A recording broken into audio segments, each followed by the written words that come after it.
pemirsa, kita masih terhubung dengan Pak Sarman dan juga Pak Kamal. Kita kembali membahas mengenai tema kita pada malam hari ini, vaksin mandiri. Pak Sarman, yang dikhawatirkan banyak orang di mana apakah akan adanya perebutan vaksin, mengingat supply dari vaksin sendiri saat ini terbatas. Adakah jaminan bahwa ini tidak akan mengganggu begitu, Pak Sarman? Nah, itu yang saya katakan tadi, bahwa pemerintah juga sudah menyampaikan bahwa ini nanti mereknya juga berbeda. Bahwa sekian ratus juta dosis yang telah diimpor oleh pemerintah untuk program vaksinasi gratis untuk masyarakat, itu tidak akan diganggu. Dan itu sudah sama sekali tidak akan dipakai untuk vaksinasi mandiri. Vaksinasi mandiri Gotong ini punya merek berbeda.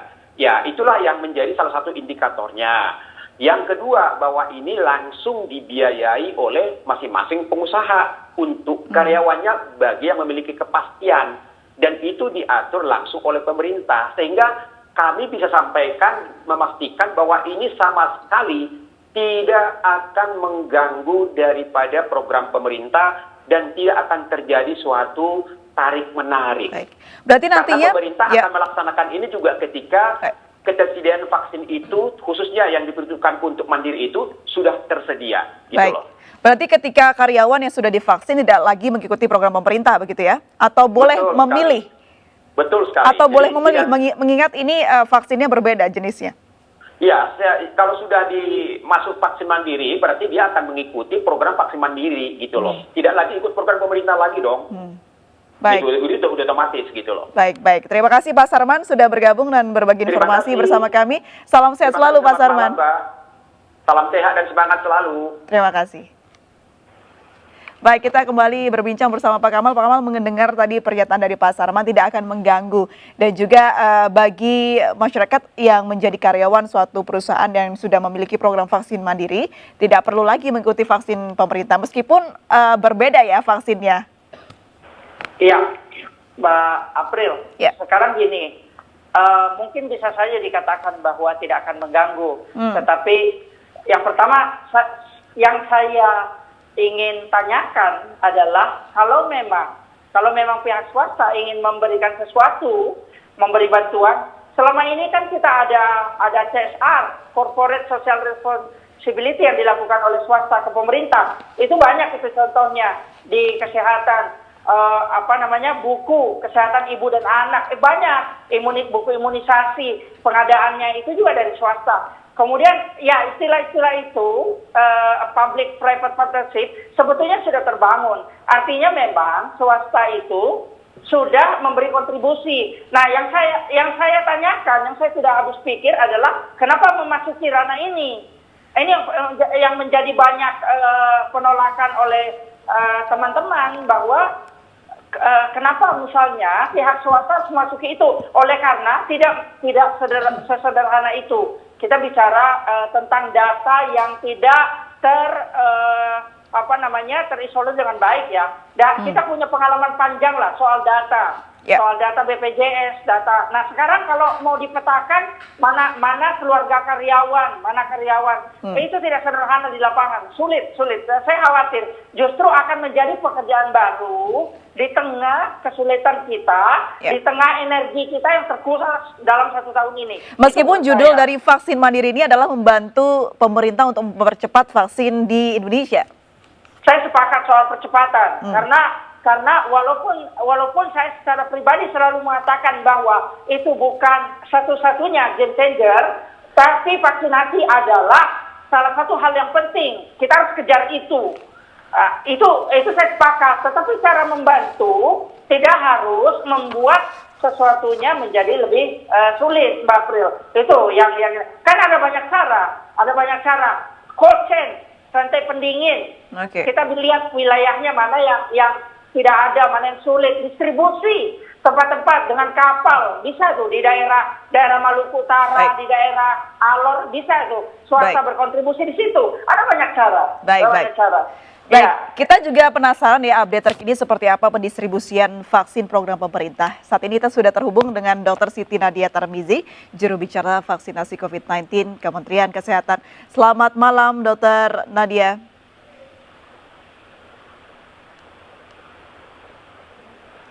Baik, sepertinya kami akan menghubungi Dr. Nadia di segmen berikutnya. Kali ini kita sudah terhubung dengan Dr. Jane Supardi, pakar imunisasi. Selamat malam, Dr. Jane.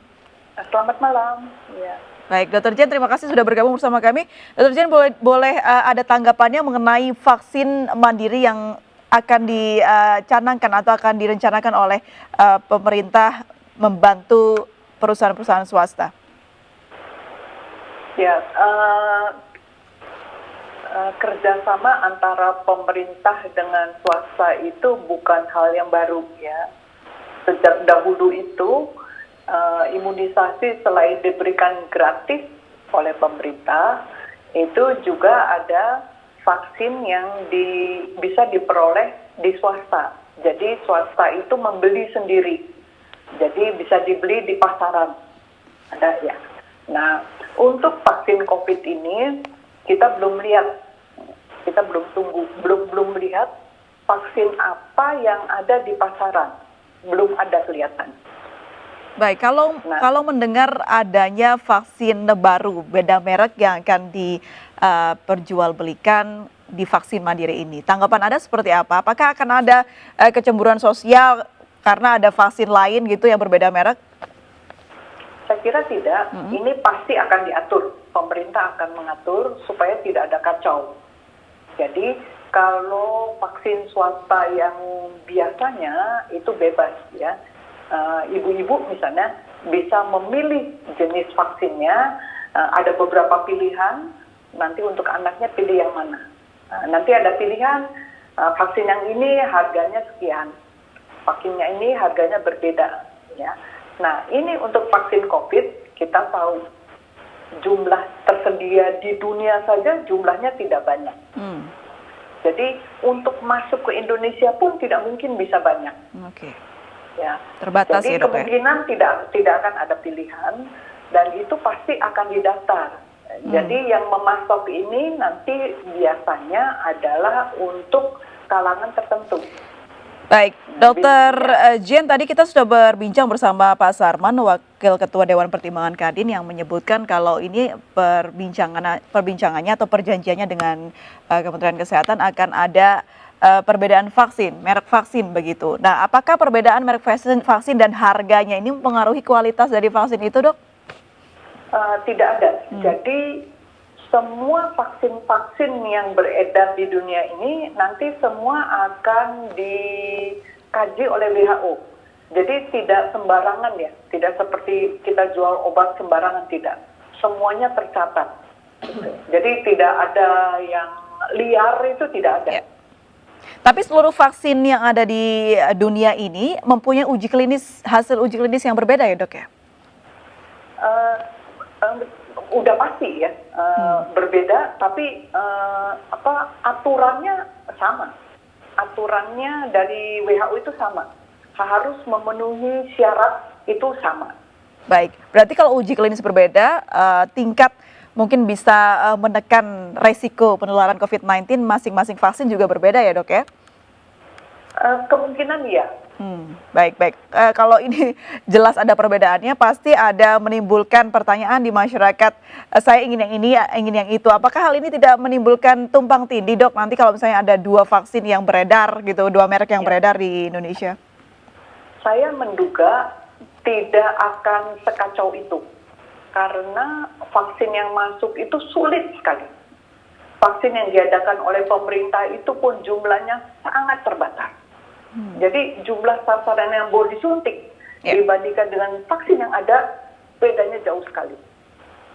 Jadi kita seperti menunggu, ya, kita antri untuk mendapatkan vaksin, bukannya vaksin menunggu kita, terbalik. Baik. Kalau seperti itu pasti ditemui hal-hal yang siapa prioritasnya untuk mendapatkan vaksin tersebut. Nah, ini kita bicara ada yang bayar, ada yang tidak nih, Dok. Nah, apakah di Indonesia mekanisme pendistribusiannya akan mengutamakan mana dulu nih kira-kira? Ya, pemerintah sudah menyatakan yang membayar itu bukan orang yang disuntik, tapi yang mendatangkan. Nah, yang mendatangkan itu kan bisa pemerintah, bisa juga swasta. Jadi itu menjadi lebih mudah ya, tidak akan terjadi kekacauan. Berarti swasta pun juga harus mengalah ya dengan program pemerintah. Mungkin ketika nanti vaksin yang datang tidak memenuhi syarat atau tidak jumlahnya tidak banyak begitu. Nah, saya menduga sasarannya ini kepada kelompok tertentu. Contohnya misalnya, di Indonesia ini kan ada tenaga kerja asing. Oke. Ya, itu jumlahnya cukup banyak. Nah, ada diplomat yang bekerja di kedutaan-kedutaan. Nah, mungkin itu termasuk sasaran-sasarannya. Di mana mereka kan tidak ada, KTP-nya tidak ada. Mereka punya surat izin tinggal khusus.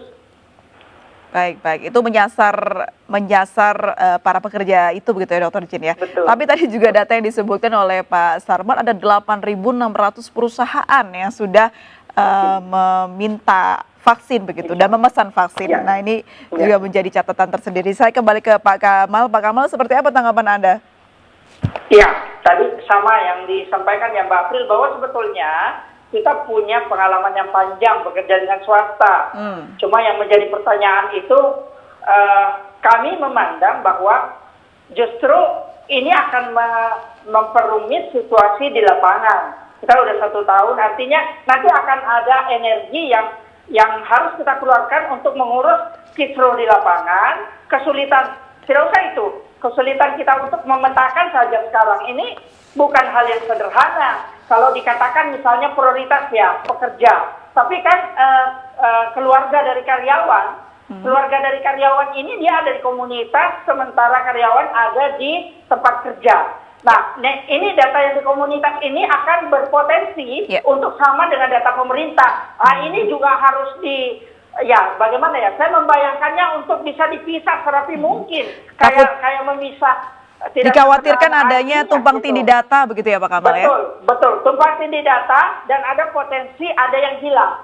Ketiga, ada potensi, ini kita bicara antrian ya, bicara antrian, harus ada kesamaan, ada kesetaraan. Jadi tidak boleh ada yang lebih dahulu yang menyerobot antrian. Itu nggak boleh. Apalagi kita bicara prioritas. Yang keempat, kita bicara kualitas. Yang Mbak April sempat singgung tadi.